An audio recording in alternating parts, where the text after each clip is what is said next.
Hoje nós vamos conversar sobre John Walker, o agente americano, personagem que agora está em voga, né, devido ao seu envolvimento na série Falcão e o Soldado Invernal. Inclusive, se você está acompanhando a série, não deixe de ver os vídeos que eu estou postando semanalmente lá no meu outro canal, que é voltado para séries e filmes. Dá uma passadinha por lá depois. Enfim, gente, vamos falar um pouquinho aqui sobre o agente americano, sobre como que é a origem dele e como ele se tornou esse personagem. Só não se esqueça de deixar o seu joinha ali embaixo, comenta se você conhecia ou não a origem do agente americano e também se inscreva nesse canal para receber mais vídeos como esse. Mas vamos deixar de enrolação aqui.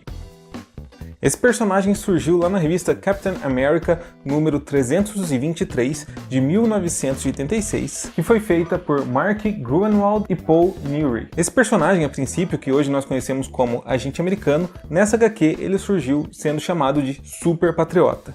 Nessas primeiras revistas onde ele apareceu, ele era basicamente um cara que queria ser um Capitão América melhor que o próprio Capitão América. Então ele difamava o Capitão América em público, ele falava que o Capitão América não lutava pelos verdadeiros ideais da América, como o Super Patriota fazia.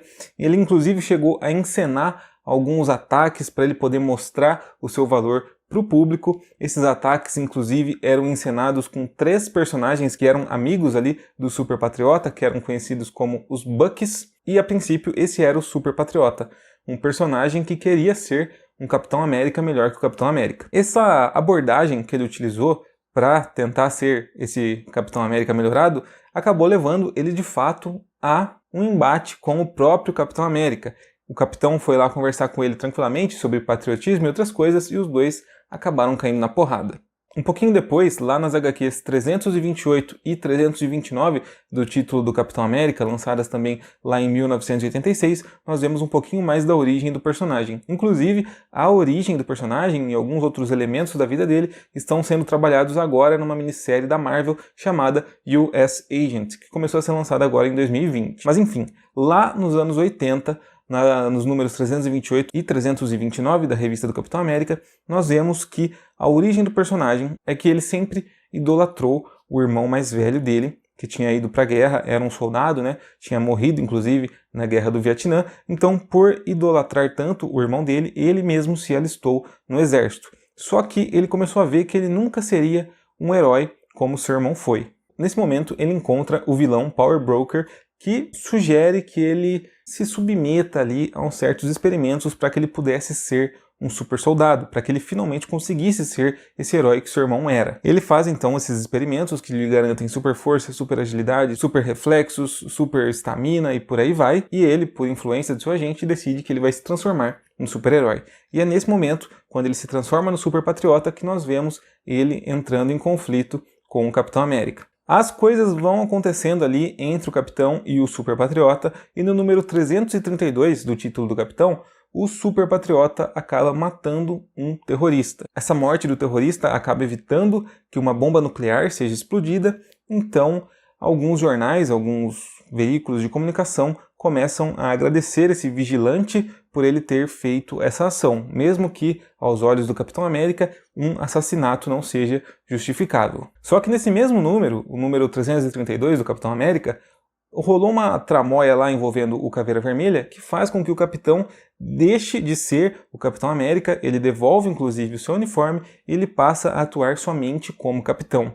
No número seguinte, na revista 333, o governo está procurando um substituto para o Capitão América, porque a América não pode ficar sem o seu símbolo maior, que é o Capitão América, e eles, depois de muito debate, acabam escolhendo esse vigilante que tinha feito esse ato de heroísmo uns dias atrás, né, matando um terrorista e evitando o pior, e eles escolhem então John Walker para ser o novo Capitão América. A princípio, nessas primeiras revistas ali do John Walker como Capitão América, ele tenta dar uma maneirada nas suas ações e ele tenta ser uma pessoa melhor, mas logo mais as coisas vão descambando. Vocês lembram que eu falei que ele fazia ataques encenados com 3 personagens que eram conhecidos como os Bucks? Então, um desses personagens ele chamou para ser o seu Bucky de fato, que foi o Lemar Hoskins, que depois seria conhecido como Battlestar ali no universo da Marvel. Só que os outros 2 Bucks ficaram meio chateados com isso, e eles acabaram revelando a identidade do novo Capitão América para o público, falando que ele era o John Walker. Os Watch Dogs descobrem que o novo Capitão América é o John Walker, vão atrás da família do John Walker e acabam matando os pais dele.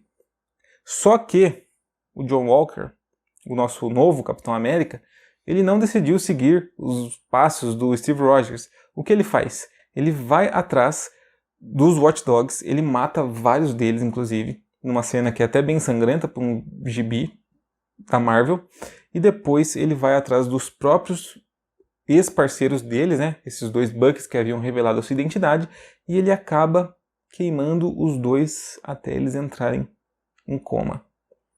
Esse é John Walker. Isso tudo, inclusive, acontece ali entre as revistas 341 e 347 da revista do Capitão América. Esses feitos do John Walker, que acabaram meio que manchando o próprio nome do Capitão América, fazem que Steve Rogers, que estava atuando apenas como capitão, utilizando aquela sua roupa preta, volte e confronte John Walker. E os dois ali caem na porrada lá na revista 350 do título do Capitão. No final dessa edição, o Steve Rogers sai vitorioso e retoma o manto do Capitão América para si. Só que a história de John Walker não acaba por aqui, porque na edição 354 desse mesmo título do Capitão América, nós vemos ele retornando. Só que agora sim, finalmente, ele é o agente americano. O governo pegou o John Walker, alterou as memórias dele, principalmente ali da morte dos seus pais, para que ele fosse menos raivoso, e o transformou em um operativo secreto ali do governo dos Estados Unidos para que ele fizesse missões mais obscuras